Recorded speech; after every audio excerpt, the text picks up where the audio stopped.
Bebe, anak! Tulungan mo naman si Wena dito magligpit.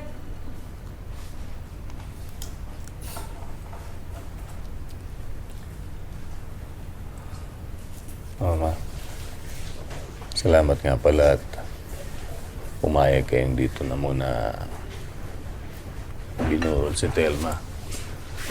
Alam niyo, walang-wala na talaga kami. Yung naman, wala yun. Pamilya namin si Telma. Kayo. Tayo-tayo din lang ang magtutulungan.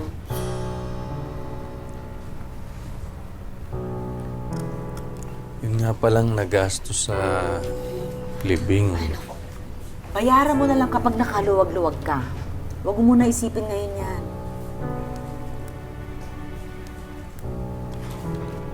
Anong plano mo ngayon, Miyong? Ikaw na lang mag-isa. Yung lupa niyo, binenta mo na. Paano ka magsasaka?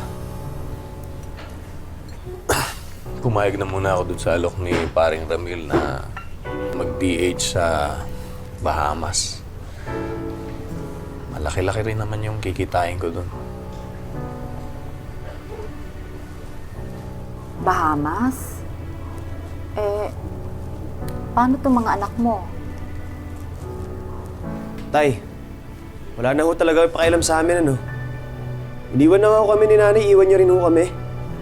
Anak naman, ito na lang yung paraan para maitaguyod ko kayo eh. Sana maintindihan niyo naman yung kalagayan natin. Baon na tayo sa utang eh. Tay, titigil muna kami sa pag-aaral. Huwag mo lang kami iwanan. Huwag mo sabihin yung na dito mo iiwan ng mga bata. Yun na nga, sana eh. Ipapakiusap ko sana sa'yo na kung pwede ikaw na muna tumingin sa kanila. Kung mag-alala, mababait naman yung mga bata eh. Hindi sila pasaway. Alam mo, hindi naman sila magiging pabigat sa'yo. Magpapadala naman ako buwan-buwan eh. Panggastos nila. Saka bayad ko na rin dun sa pagtira nila dito sa inyo.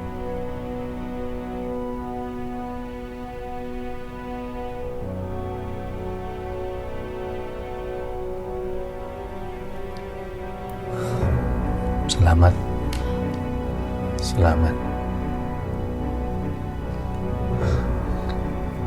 Anak, ikaw na muna ang bahala sa mga kapatid mo, ha?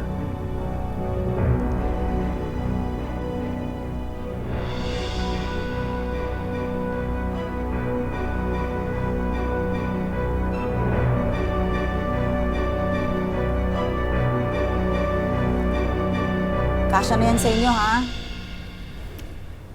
Pwede pa yan, oh! Mapili ito. Masalamat nga kayo, pinatira ko kayo dito sa bodega ko.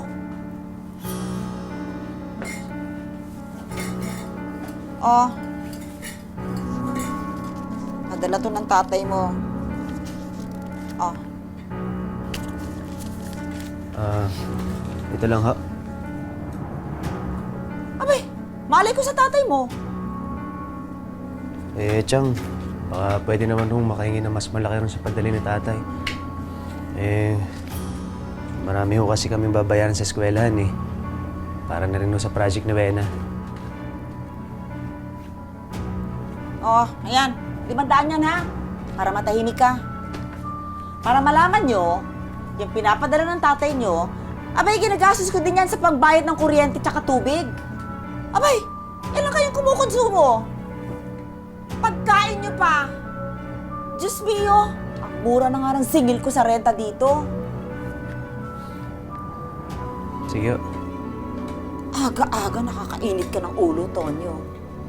Oy, Mark!